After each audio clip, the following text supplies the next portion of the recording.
गजाधर बाबू ने कमरे में जमा सामान पर एक नज़र दौड़ाई। दो बक्से, डोलची, बाल्टी। यह डिब्बा कैसा है, गणेशी? उन्होंने पूछा। गणेशी बिस्तर बांधता हुआ कुछ गर्व, कुछ दुख, कुछ लज्जा से बोला, घरवाली ने साथ में कुछ बेसन के लड्डू रख दिए हैं। कहा है बाबूजी को पसंद थे। अब कहाँ हम गरीब लोग आपकी कुछ खातिर कर पाएंगे। घर जाने की खुशी में भी गजाधर बाबू ने एक विषाद का अनुभव किया, जैसे एक परिचित स्नेह आदर में सहज संसार से उनका नाता टूट गया था। कभी कभी हम लोगों की भी खबर लेते रहिए, गणेशी बिस्तर में रस्सी बांधता हुआ बोला। कुछ जरूरत हो तो लिखना। गणेशी, इस अगहन तक बिटिया की शादी कर दो। गणेशी ने अंगूछे के छोर से आंखें पोंछी। अब आप लोग सहारा न देंगे तो कौन देगा? आप यहाँ रहते तो शादी में कुछ हौसला रहता। गजाधर बाबू चलने को तैयार बैठे थे। रेलवे क्वार्टर का वह कमरा जिसमें उन्होंने कितने वर्ष बिताए थे, उनका सामान हट जाने से कुरूप और नग्न लग रहा था। आंगन में रोपे पौधे भी जान पहचान के लोग ले गए थे और जगह जगह मिट्टी बिखरी हुई थी। पर पत्नी, बाल बच्चों के साथ रहने की कल्पना में यह बिछोह एक दुर्लभ लहर की तरह उठकर विलीन हो गया। गजाधर बाबू खुश थे। 35 साल की नौकरी के बाद वह रिटायर होकर जा रहे थे। इन वर्षों में अधिकांश समय उन्होंने अकेले रहकर काटा था। उन अकेले क्षणों में उन्होंने इसी समय की कल्पना की थी जब वह अपने परिवार के साथ रह सकेंगे। इसी आशा के सहारे वह अपने अभाव का बोझ ढो रहे थे। संसार की दृष्टि से उनका जीवन सफल कहा जा सकता था। उन्होंने शहर में एक मकान बनवा लिया था। बड़े लड़के अमर और लड़की कांति की शादी कर दी थी। 2 बच्चे ऊंची कक्षाओं में पढ़ रहे थे। गजाधर बाबू नौकरी के कारण प्राय छोटे स्टेशनों पर रहे और उन्होंने बच्चों तथा पत्नी शहर में, जिससे पढ़ाई में बाधा न हो। गजाधर बाबू स्वभाव से बहुत स्नेही व्यक्ति थे और स्नेह की आकांक्षा भी। जब परिवार साथ था, ड्यूटी से लौटकर बच्चों से हंसते बोलते, पत्नी से कुछ मनोविनोद करते। उन सबके चले जाने से उनके जीवन में गहन सूनापन भर उठा। खाली क्षणों में उनसे घर में टिका न जाता। कभी प्रकृति के न होने पर भी उन्हें पत्नी की स्नेहपूर्ण बातें याद आती रहती। दोपहर में गर्मी होने पर भी 2 बजे तक आग जलाए रहती और उनके स्टेशन से वापस आने पर गर्म गर्म रोटियां सेकती। उनके खा चुकने और मना करने पर भी थोड़ा सा कुछ और थाली में परोस देती और बड़े प्यार से आग्रह करती। जब वह थके हारे बाहर से आते तो उनकी आहट पाकर रसोई के द्वार पर निकल आती और उनकी सलज आंखें मुस्कुरा उठती। गजाधर बाबू को तब हर छोटी बात भी याद आती और उदास हो उठते। अब कितने वर्षों बाद वह अवसर आया था जब वह फिर उसी स्नेह और आदर के मध्य रहने जा रहे थे। टोपी उतारकर गजाधर बाबू ने चारपाई पर रख दी। जूते खोलकर नीचे खिसका दिए। अंदर से रह रहकर कह कहो की आवाज आ रही थी। इतवार का दिन था और उनके सब बच्चे इकट्ठे होकर नाश्ता कर रहे थे। गजाधर बाबू के सूखे होठ पर मुस्कान आ गई। इसी तरह मुस्कुराते हुए वह बिना खांसे हुए अंदर चले गए। उन्होंने देखा कि नरेंद्र कमर पर हाथ रख के शायद रात की फिल्म में देखे गए किसी नृत्य की नकल कर रहा था और बसंती हंस हंस कर दोहरी हो रही थी। अमर की बहू को अपने तन बदन, आंचल या घूंघट का कोई होश न था और वह उन्मत्त रूप से हंस रही थी। गजाधर बाबू को देखते ही नरेंद्र धप से बैठ गया और चाय का प्याला उठाकर मुंह से लगा लिया। बहू को होश आया और उसने झट से माथा ढक लिया। केवल बसंती का शरीर रह रहकर हंसी दबाने के प्रयत्न में हिलता रहा। गजाधर बाबू ने मुस्कुराते हुए उन लोगों को देखा, फिर कहा, क्यों नरेंद्र, क्या नकल हो रही थी? कुछ नहीं बाबूजी, नरेंद्र ने सिट पिट कर कहा। गजाधर बाबू ने चाहा कि वह भी इस मनोविनोद में भाग लेते, पर उनके आते ही जैसे सब कुंठित हो चुप हो गए। इससे उनके मन में थोड़ी सी खिन्नता उपज आई। बैठते हुए बोले, बसंती, चाय मुझे भी देना। तुम्हारी अम्मा की पूजा अभी चल रही है क्या? बसंती ने माँ की कोठरी की ओर देखा। अभी आती ही होगी, और प्याले में उनके लिए चाय छानने लगी। बहू चुपचाप पहले ही चली गई थी। अब नरेंद्र भी चाय का आखिरी घूंट पीकर उठ खड़ा हुआ। केवल बसंती पिता के लिहाज में चौके में बैठी माँ की राह देखने लगी। गजाधर बाबू ने एक घूंट चाय पी, फिर कहा, बेटी, चाय तो फीकी है, लाइए चीनी और डाल दो। बसंती बोली, रहने दो, तुम्हारी अम्मा जब आएगी तभी पी लूंगा। थोड़ी देर में उनकी पत्नी हाथ में एक लोटा लिए निकली और अशुद्ध स्तुति कहते हुए तुलसी में डाल दिया। उन्हें देखते ही बसंती भी उठ गई। पत्नी ने आकर गजाधर बाबू को देखा और कहा, अरे आप अकेले बैठे हैं, ये सब कहाँ गए? गजाधर बाबू के मन में फांस सी कसक उठी। अपने अपने काम में लग गए हैं, आखिर बच्चे ही हैं। पत्नी आकर चौक में बैठ गई। उन्होंने नाक भौं चढ़ाकर चारों ओर झूठे बर्तनों को देखा, फिर कहा, सारे झूठे बर्तन पड़े हैं, इस घर में धर्म कर्म कुछ नहीं। पूजा करके सीधे चौके में घुसो। फिर उन्होंने नौकर को पुकारा। जब उत्तर न मिला तो एक बार उच्च स्वर में पुकारा। फिर पति की ओर देखकर बोली, बहू ने भेजा होगा बाजार। और एक लंबी सांस लेकर चुप हो रही। गजाधर बाबू बैठकर चाय और नाश्ता का इंतजार करते रहे। उन्हें अचानक ही गणेशी की बात याद आ गई। रोज सुबह पैसेंजर आने से पहले यह गरम गरम पूरियां और जलेबियां और चाय लाकर रख देता था। चाय भी कितनी बढ़िया, कांच के गिलास में, ऊपर तक भरी लबालब, पूरी 2.5 चम्मच चीनी और गाढ़ी मलाई। पैसेंजर भले ही रानीपुर लेट पहुंचे, गणेशी ने चाय पहुंचाने में कभी देर नहीं की। क्या माजाल कि कभी उससे कुछ कहना पड़े। पत्नी का शिकायत भरा स्वर सुनकर उनके विचार में व्याघात पहुंचा। वह कह रही थी, सारा दिन इसी खिचखिच में निकल जाता है। इस गृहस्थी का धंधा पिटते पिटते उम्र बीत गई, कोई जरा हाथ भी नहीं बटाता। बहू क्या किया करती है? गजाधर बाबू ने पूछा। पड़ी रहती है, बसंती को तो कहेगी कि कॉलेज जाना होता है। गजाधर बाबू ने जोश में आकर बसंती को आवाज दी। बसंती भाभी के कमरे से निकली तो गजाधर बाबू ने कहा, बसंती, आज से शाम का खाना बनाने की जिम्मेदारी तुम पर है। सुबह का भोजन तुम्हारी भाभी बनाएगी। बसंती का मुंह लटका कर बोली, बाबूजी, पढ़ना भी तो होता है। गजाधर बाबू ने प्यार से समझाया, तुम सुबह पढ़ लिया करो, तुम्हारी माँ बूढ़ी हुई है, अब वह शक्ति नहीं बची है। तुम हो, तुम्हारी भाभी है, दोनों मिलकर काम में हाथ बटाना चाहिए।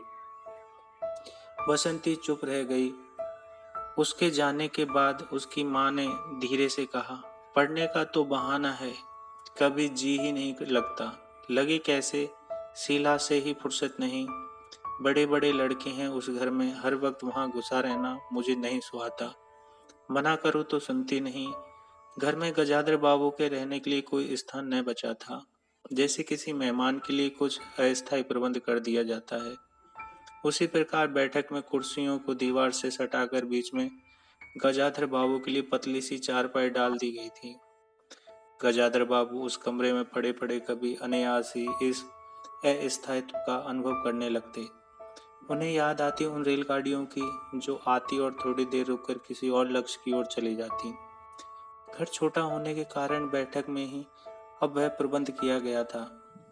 उनकी पत्नी के पास अंदर एक छोटा सा कमरा अवश्य था, पर वह एक ओर अचार के मर्तबान, दाल चावल के कनस्तर और घी के डिब्बों से घिरा था। दूसरी ओर पुरानी रजाइयां दरियों में लिपटी और रस्सी में बंधी रखी थी। उनके पास एक बड़े से टीन के बक्से में घर भर के गर्म कपड़े थे। बीच में एक अलगनी बंधी हुई थी, जिस पर प्राय बसंती के कपड़े लापरवाही से पड़े रहते। वे अक्सर उस कमरे में नहीं जाते थे। घर का दूसरा कमरा अमर और उसकी बहू के पास था। तीसरा कमरा जो सामने की ओर था बैठक का था। गजाधर बाबू के आने से पहले उसमें अमर के ससुराल से आया बेत का 3 कुर्सियों का सेट पड़ा था। कुर्सियों पर नीली गद्दियां और बहू के हाथों के कड़े कुशन थे। जब कभी उनकी पत्नी को कोई लंबी शिकायत करनी होती तो अपनी चटाई बैठक में डालकर पड़ जाती थी। वह एक दिन चटाई लेकर आई तो गजाधर बाबू ने घर गृहस्थी की बातें छेड़ी। वह घर का रवैया देख रहे थे। बहुत हल्के से उन्होंने कहा कि अब हाथ में पैसा कम रहेगा, कुछ खर्चा कम करना चाहिए।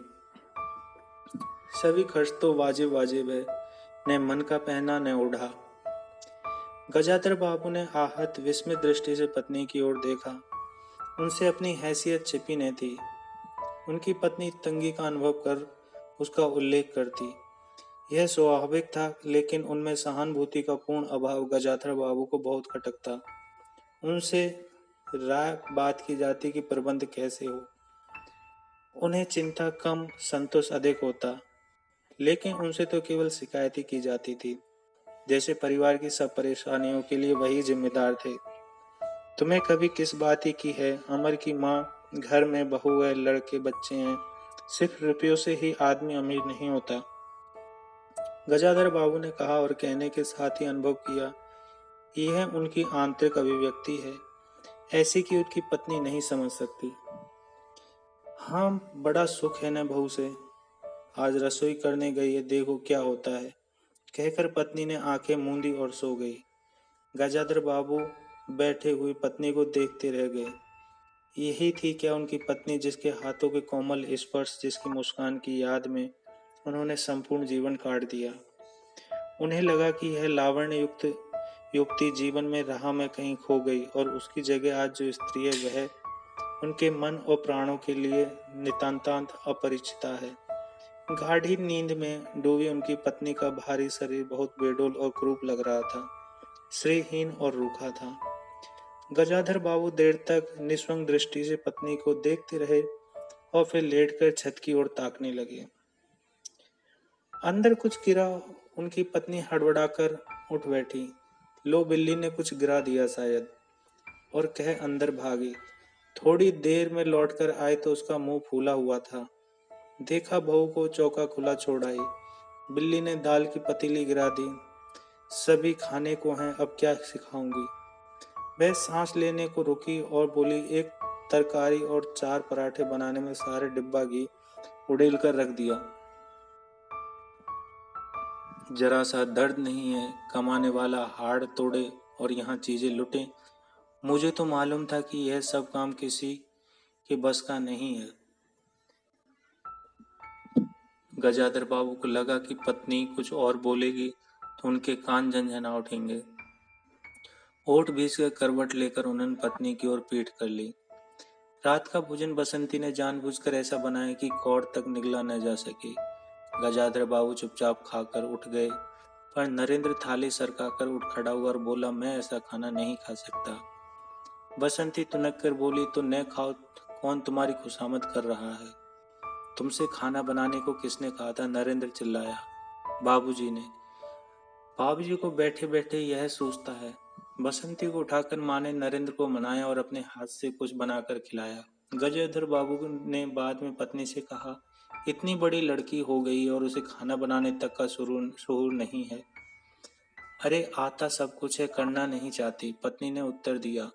अगली शाम माँ को रसोई में देखकर कपड़े बदलकर बसंती बाहर आई तो बैठक में गजाधर बाबू ने टोक दिया, कहाँ जा रही हो?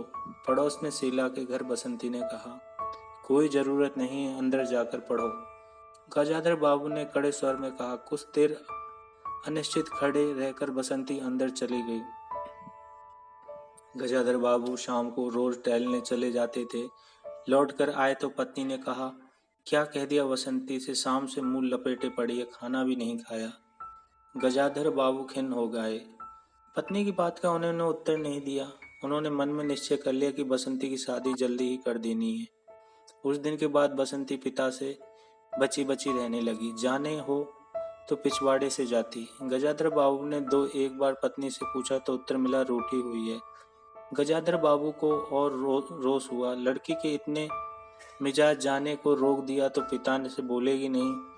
फिर उनकी पत्नी ने ही सूचना की अमर अलग होने की सोच रहा है। क्यों? गजाधर बाबू ने चकित होकर पूछा। पत्नी ने साफ साफ उत्तर नहीं दिया। अमर और उसकी बहू की शिकायतें बहुत थी। उनका कहना था कि गजाधर बाबू हमेशा बैठक में ही पड़े रहते हैं, कोई आने जाने वाला हो तो कहीं बिठाने की जगह नहीं। अमर को अब भी वह छोटा सा समझते थे और मौके बेमौके टोक देते थे। बहू को काम करना पड़ता था और सास जब तक फूहड़पन पर ताने देती रहती थी।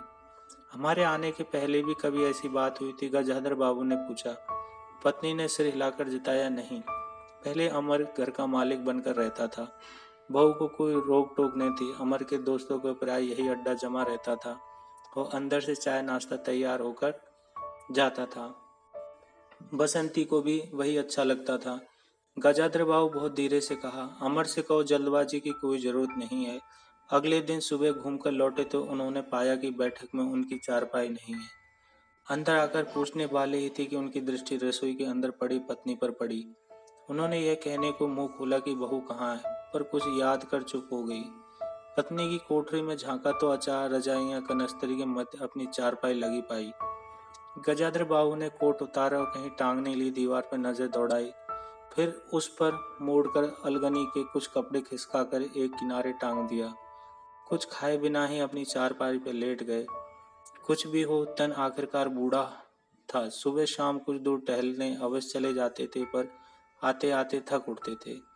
गजाधर बाबू को अपना बड़ा सा खुला हुआ क्वार्टर याद आ गया। निश्चित जीवन, सुबह पैसेंजर ट्रेन आने पर स्टेशन पर की चहल पहल, चिरपरिचित चेहरे और पटरी पर रेल के पहियों की खटखट जो उनके लिए मधुर संगीत की तरह था। तूफान और डाक गाड़ी के इंजनों की चिंगाड़ उनकी अकेली रातों की साथी थी। सेठ रामजी लाल की मिल के कुछ लोग कभी कभी पास आ बैठते थे। वह उनका दायरा था, वही उनके साथी। वह जीवन अब उन्हें खोई विधि सा प्रतीत हुआ। उन्हें लगा कि वह जिंदगी द्वारा ठगे गए हैं। उन्होंने जो कुछ चाहा उनमें से उन्हें एक बूंद भी नहीं मिली। लेटे हुए वह घर के अंदर से आते विविध स्वरों को सुनते रहे। बहू और सास की छोटी सी झड़प, बाल्टी पर खुले नल की आवाज, रसोई के बर्तनों की खटपट और उसी में गौरैया का वार्तालाप। और अचानक ही उन्होंने निश्चित कर लिया कि अब घर की किसी बात में दखल नहीं देंगे। यदि गृह स्वामी के लिए पूरे घर में एक चारपाई की जगह यही है तो यही पड़े रहेंगे। अगर कहीं और डाल दी गई तो वहां चले जाएंगे। यदि बच्चों के जीवन में उनके लिए कहीं स्थान नहीं तो अपने घर में परदेसी की तरह पड़े रहेंगे। और उसी दिन के बाद सचमुच गजाधर बाबू कुछ नहीं बोले। नरेंद्र मांगने आए तो उसे बिना कारण पूछे रुपए दे दिए। बसंती काफी अंधेरा हो जाने के बाद भी पड़ोसी में रही तो भी उन्होंने कुछ नहीं कहा। पर उन्हें सबसे बड़ा गम यह था कि उनकी पत्नी ने भी उनमें कुछ परिवर्तन लक्ष्य नहीं किया। वह मनी मन कितना भार ढो रहे हैं इससे वह अनजान बनी रही, बल्कि उन्हें पति के घर के मामले में हस्तक्षेप न करने के कारण शांति ही थी। कभी कभी कह भी उठती, ठीक ही है, आप बीच में न पड़ा कीजिए, बच्चे बड़े हो गए हैं, हमारा जो कर्तव्य था कर रहे हैं, पढ़ा रहे हैं, शादी कर देंगे। गजाधर बाबू ने आहत दृष्टि से पत्नी की ओर देखा। उन्होंने अनुभव किया कि पत्नी बच्चे के लिए केवल धनोपार्जन के निमित्त मात्र हैं। जिस व्यक्ति के अस्तित्व से पत्नी मांग में सिंदूर डालने के अधिकार है, समाज में उसकी प्रतिष्ठा है, उसके सामने वह दो वक्त का भोजन की थाली रख देने से सारे कर्तव्य से छुट्टी पा जाती है। वह घी और चीनी के डब्बों में इतना रमी हुई है कि अब वही उनकी संपूर्ण दुनिया बन गई है। गजाधर बाबू उनके जीवन के केंद्र नहीं हो सकते। उन्हें तो अब बेटी की शादी के लिए ही उत्साह सूझ रहा है। किसी बात में हस्तक्षेप न करने के निश्चय के बाद भी उनका अस्तित्व उस वातावरण का एक भाग न बन सका।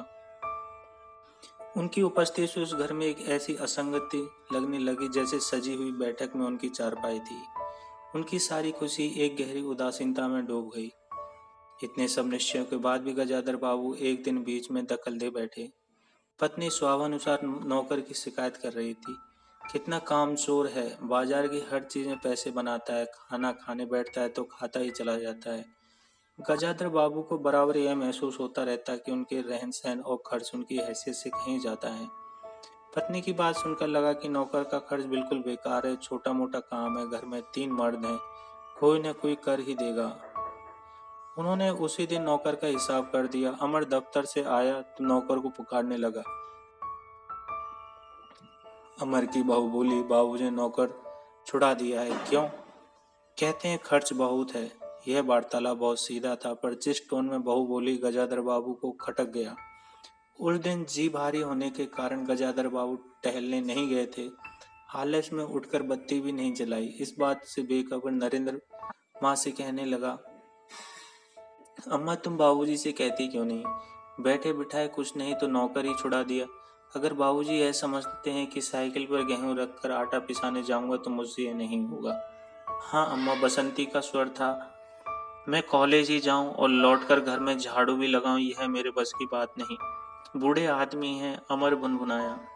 चुपचाप पड़े रहें, हर चीज में दखल क्यों देते हैं? पत्नी ने बड़े व्यंग से कहा, और कुछ नहीं सूझा तो तुम्हारी बहू को ही चौकी में भेज दिया। वह गई तो 15 दिन का राशन 5 दिन में बनाकर रख दिया। बहू कुछ कहे इससे पहले वह चौकी में घुस गई। कुछ देर में अपनी कोठरी में आई और बिजली जलाई तो गजाधर बाबू को लेटे देख वह सिट पिटाई। गजाधर बाबू की मुख मुद्रा से वह अपने भाव का अनुमान नहीं लगा सकी। वह चुप आंखें बंद किए लेटे रहे। गजाधर बाबू चिट्ठी हाथ में लिए अंदर आए और पत्नी को पुकारा। वह भीगे हाथ लिए निकली और आंचल से पहुंचते हुए पास आ खड़ी हुई। गजाधर बाबू ने बिना किसी भूमिका के कहा, मुझे सेठ रामजी लाल की चीनी मिल में नौकरी मिल गई है। खाली बैठे रहने से तो 4 पैसे घर में आए वही अच्छा है। उन्होंने तो पहले ही कहा था, मैंने मना किया कर दिया था। फिर कुछ रुककर जैसे बुझी हुई आग में एक चिंगारी चमक उठी। उन्होंने धीमे स्वर में कहा, मैंने सोचा था बरसों तुम सबसे अलग रहने के बाद अवकाश पाकर परिवार के साथ रहूंगा। खैर परसों जाना है, तुम भी चलोगी? मैं पत्नी ने सपक कर कहा, मैं चलूंगी तो यहाँ क्या होगा? इतनी बड़ी गृहस्थी, फिर सयानी लड़की। बात बीच में काटकर गजाधर बाबू ने हताश स्वर में कहा, ठीक है तुम यहीं रहो, मैंने तो ऐसे ही कहा था, और गहरे मौन में डूब गए। नरेंद्र ने बड़ी तत्परता से बिस्तर बांधा और रिक्शा बुलाया। गजाधर बाबू का टीन का बक्सा और पतला सा बिस्तर उस पर रख दिया गया। नाश्ते के लिए लड्डू और मठरी की डलियां हाथ में लिए गजाधर बाबू रिक्शे में बैठ गया। एक दृष्टि उन्होंने अपने परिवार पर डाली, फिर दूसरी ओर देखने लगे। रिक्शा चल पड़ा। उसके जाने के बाद सब अंदर लौट आए। बहू ने अमर से पूछा, सिनेमा चलिए ना? बसंती ने उछल कर कहा, भैया हमें भी। गजाधर बाबू की पत्नी सीधे चौक में चली गई। बची हुई मठरियों को कटोरदान में रखकर अपने कमरे में लाई, कनस्तरों के पास रख दिया। फिर बाहर आकर कहा, अरे नरेंद्र, बाबूजी की चारपाई कमरे से निकाल दे, उसमें चलने तक का जगह नहीं है। उषा प्रियमवदा। दोस्तों ये कहानी आपको कैसी लगी हमें ज़रूर बताएं, कमेंट्स करें। अच्छी लगी हो तो चैनल को सब्सक्राइब करें। इसी प्रकार की कहानियाँ आपको मैं लाता रहूँगा। तब तक के लिए धन्यवाद।